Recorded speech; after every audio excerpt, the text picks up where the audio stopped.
মাটির নিচের তাপমাত্রা 140 থেকে 115 সেলসিয়াস। আর আমরা জানি ছোটবেলায় বইয়েটা পড়ছি 100 ডিগ্রি সেলসিয়াস তাপমাত্রাতেই পানি কিন্তু ফুটতে শুরু করে। তো আমরা ধরে নিই যে এটা হচ্ছে জয়পুর অঞ্চলের পুষ্পানগর অঞ্চল, আর এটা হচ্ছে পানির স্তর।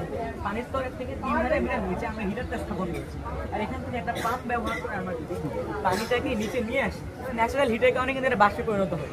আর বাষ্প কি, বাষ্প ধর্ম হচ্ছে এটা অত্যন্ত চাপের সাথে উপরে দিক উঠতে শুরু করে।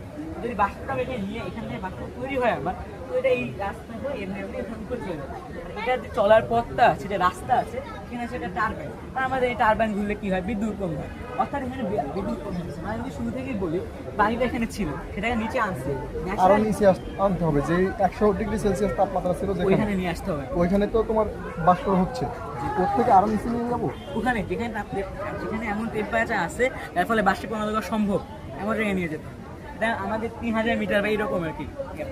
তো এটা পানিটা এখানে ছিল, দেন সেটা হিটের জায়গায় আসছে, ন্যাচারাল হিটের কারণে স্টিমে পরিণত হয়েছে। তো স্টিম দিয়ে এটা আমাদের টারবাইন ঘুরতেছে, বিদ্যুৎ উৎপন্ন হচ্ছে। আপনার মাথায় প্রশ্ন আসে, এই যে আমরা পানিটা এখান থেকে নিলাম, বিদ্যুৎ উৎপন্ন হলো, বাষ্পটার কি হবে? এটা কি নষ্ট হয়ে যাবে?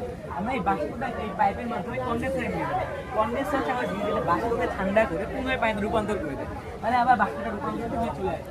মানে আমি যদি বলি ন্যাচারাল পানিটাকে আমাদের নিয়ে আসি, ন্যাচারাল হিট আছে, ন্যাচারাল হিটের কারণে সেটা বাষ্পে পরিণত হলো, স্টিম তৈরি হলো, সেই স্টিমে টারবাইন ঘুরলো, বিদ্যুৎ উৎপন্ন হলো, আবার সেই পানিটা উপরে গিয়ে ঠান্ডা হয়, পানিটা আবার এখানে চলে আসে, আবার পুরো প্রসেসটা রিস্টার্ট হতে পারতেছে। মানে আমাদের কোনো প্রকার জ্বালানি লাগতেছে না, আমাদের এরকম আমাদের যে খরচটা সেটা তুলনামূলক কম, শুরু করতে খরচ বেশি, বাট মেনটেন্যান্স কস্টটা কম হচ্ছে। তাহলে সেটার জন্য তো সবসময় আমাদের জয়পুরহাটেই যাওয়া লাগে। আপাতত বাংলাদেশে তো এখন পর্যন্ত এটা আমাদের পাওয়া যায় না, বাইরে তো আছে।